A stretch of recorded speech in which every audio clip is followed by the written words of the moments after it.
আজ আমি তোমাদের মানি প্ল্যান্ট গাছের পাতা শেপে একটি প্লেট বানিয়ে দেখাবো, যেটি দেখতে বেশ সুন্দরই লাগে।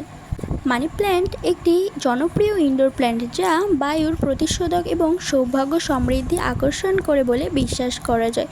এটি কম রক্ষণাবেক্ষণ এবং সহজেই বৃদ্ধি পায় এবং জলে খুব সহজেই এটিকে বাঁচানো যায় বলে জানাই। মানি প্ল্যান্ট গাছ আমরা অনেকেই ঘর সাজানোর জন্য ঘরের মধ্যে এর উপকারিতা না জেনেই গাছটি বসিয়ে থাকি। বড় দাদা দিদিদের থেকে জেনেছি বাড়ির দক্ষিণ পূর্ব কোণে এই গাছটি রাখলে নাকি ভালো ফল পাওয়া যায়। এটি অর্থ সমৃদ্ধি আনতে সাহায্য করে। তোমাদের সাথে কথা বলতে বলতে মাটির প্লেটটি সম্পূর্ণ তৈরি করা হয়ে গিয়েছে। এরপর চকলেট খেয়ে ফেলে দেওয়া ক্যাপটি দিয়ে কিছু চকলেট ক্যান্ডি বানিয়ে নিয়েছি।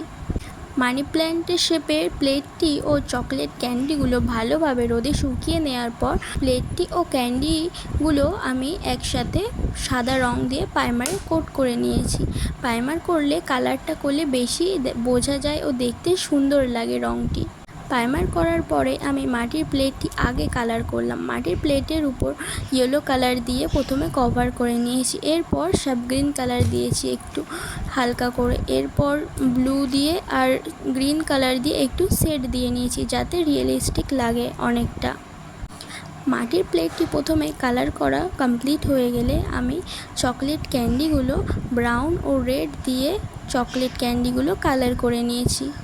ছোটোবেলায় আমরা অনেকেই বাবা কাজ থেকে কখন আসবে সেই জন্য বসে থাকতাম, কেননা বাবা আসলে চকলেট ক্যাডবেরি এগুলো নিয়ে আসবে। এরকম হয়তো এখনও ছোটো ছোটো ভাই বোনেরা করে, কিংবা এখনোই অনেকেই এরকমটা করে থাকে। আমি যেমনটা ছোটোবেলায় করতাম, বাবার জন্য অপেক্ষা করতাম কখন ক্যাডবেরি আমার জন্য নিয়ে আসবে, তারপরে আমি ঘুমাতে যাব। এখনও যদি কেউ এমনটা করে থাকো অবশ্যই কমেন্টে জানাবে।